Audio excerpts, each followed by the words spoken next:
Oops, I did it again. Live na pala tayo. Ayan guys, sinabi ko na yan. I did it again. They did it again, si Poco. And I know na si Poco F Series, sobrang nilang dinisrupt ang market.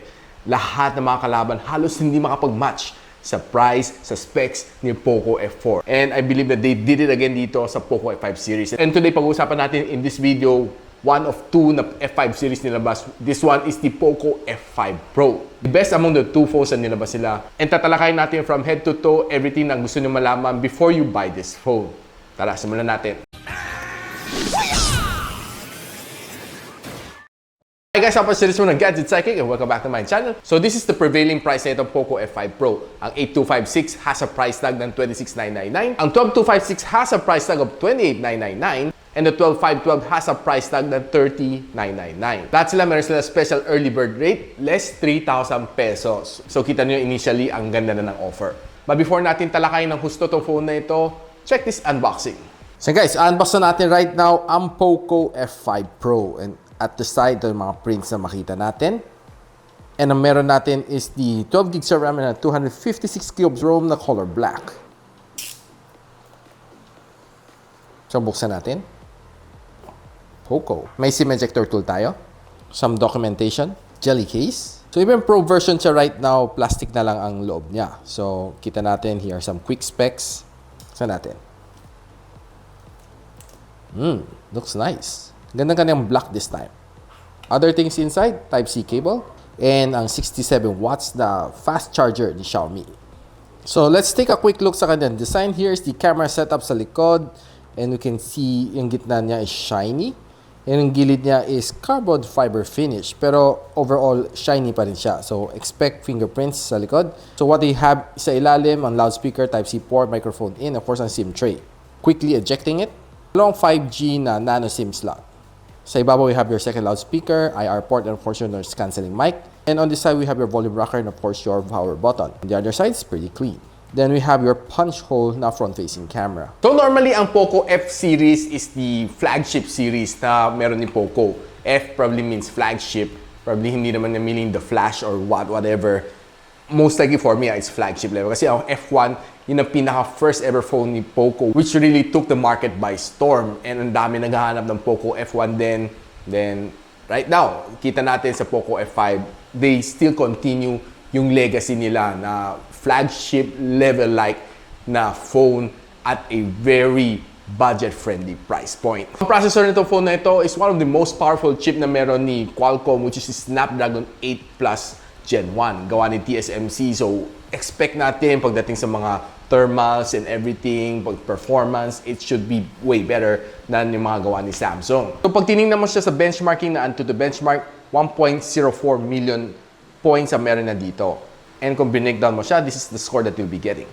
So kung tinitingnan mo siya sa Geekbench, this is the score naman ang binigay sa kanya. So the most important test na kailangan natin magawa is of course, check natin ang kanyang thermal test. And kita natin, no, the results return is good.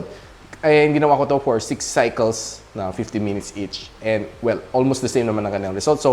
So therefore, this is a good sign. So ang RAM na itong phone na ito is using LPDDR5 and of course ang kanyang storage is using UFS 3.1. Therefore, kita niyo na ang speed na makukuha ninyo. And by the way guys, ang kanyang cooling dito is using the liquid cooling technology version 2.0 ni Poco, which mas maganda ang heat dissipation, sabi nila. So alam naman natin, swiping left and right is fluid, very smooth, parang tubig, thanks to its 120 Hz of screen refresh rate. And neto, over from the F4 series is this one, use a fluid AMOLED display.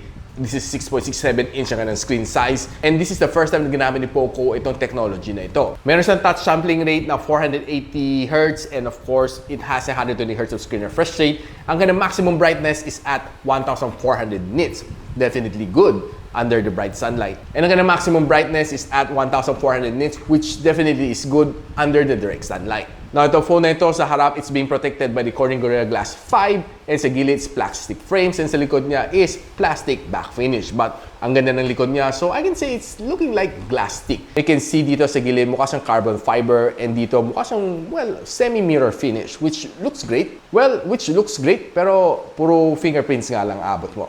The design is definitely slim and I like the way they did it this time around. So on display neto, by no doubt, ang sarap manood ng videos dito, be it watching Korean novelas dito or just simply watching animes or basketball game or watching your favorite movies dito sa phone na ito, sarap.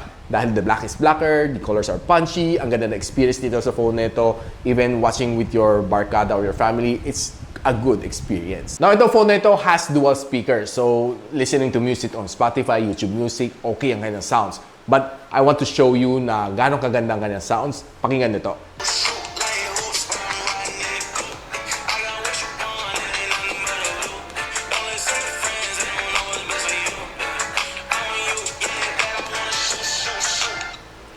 So the sound is quite good. Ang ganda ng kanyang reproduction ng sound. Hindi sasabog, no? Kahit sinagad mo sa 100% ang gandang loudspeaker, still okay. And what's nice dito is, so kahit 4 o 5 kayo magbabarkada, watching videos together on this phone, I can say, rinig nyo 4 or 5. So ang battery size nito is a 5,160 mAh of battery. And quite good naman, massive naman siya. And it supports 67 watts of fast charge. Now, I know na probably ang bitin lang sa kanya is hindi nila sinama 120 watts dito sa phone na ito. Could have been better, could have been faster. Charging from 10 to 100, this one takes roughly mga 1 hour and 10 minutes. But, siyempre, kung 120, it could have been a lot faster than that.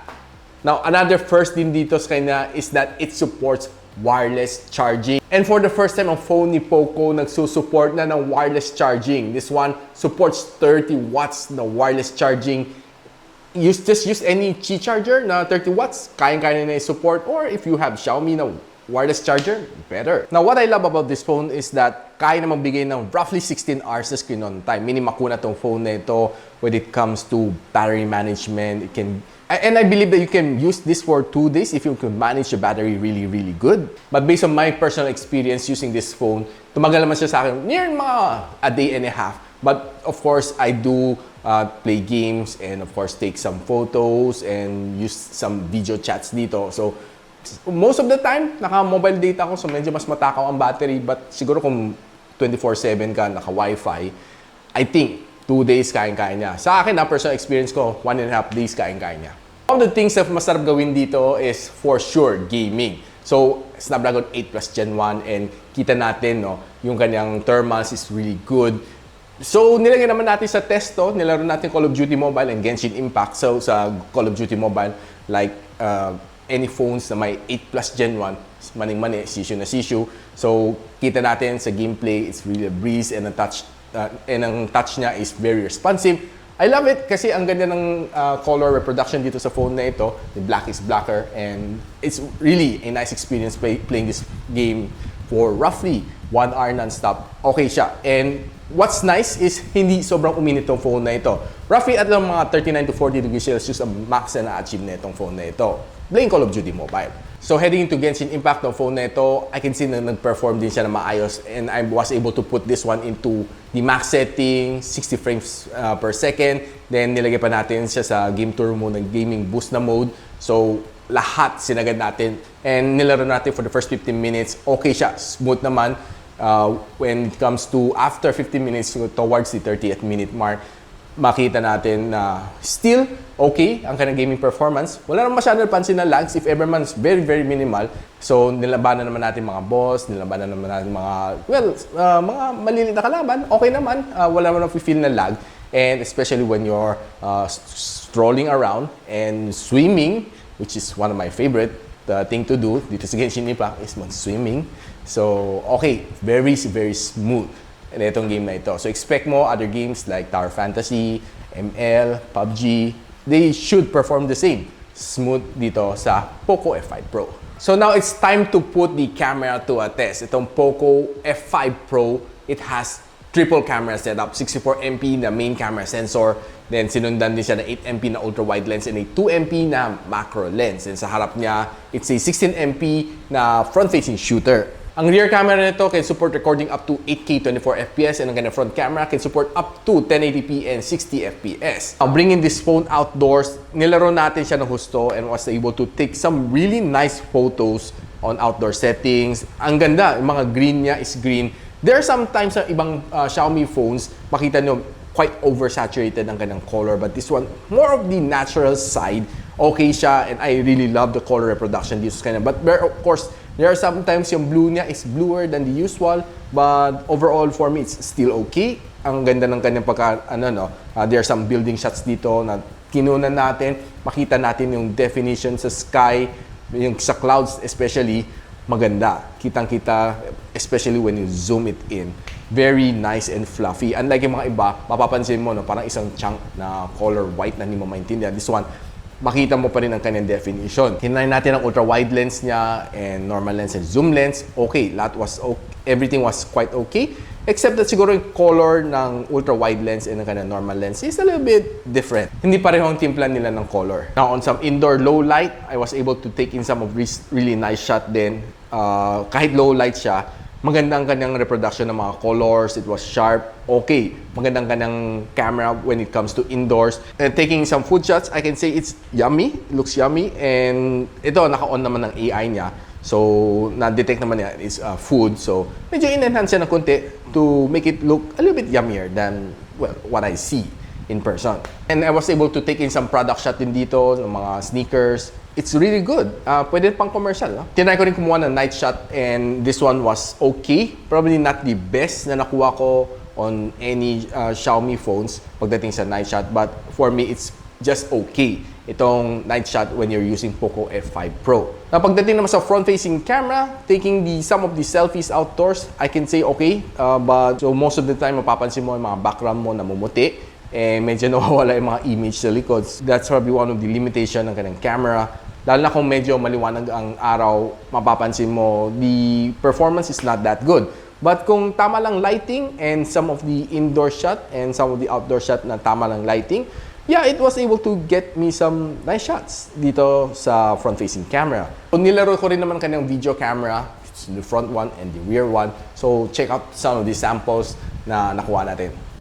So guys, right now I'm holding the Poco F5 Pro and recording using 1080p and 60 fps using front-facing camera, and this is the resolution you'll be getting if you're vlogging outdoors. And of course, the same resolution applies if you're using for video chat.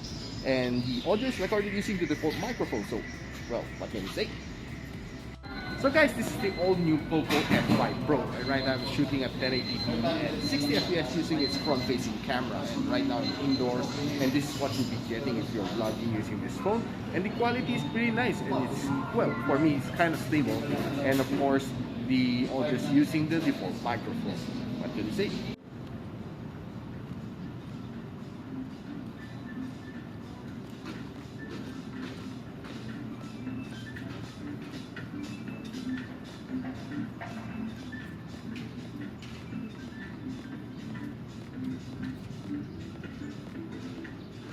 Now, after checking kanyang video using the front and rear camera, the front one is okay, stable, and probably the only thing na reklamo ko sa kanya is medyo namumuti tayo doon kasi outdoor, and ang kanyang rear naman is quite okay. Hindi rin siya matagtag recording of 4K 60 fps. So, I believe that this phone can perform really, really well if you're using it for content creation. So guys, anong verdict ko dito sa Poco F5 Pro? I know na yung price point niya is very attractive, especially kung naka-early bird price siya, no? From 26,999 maging 23,999 siya.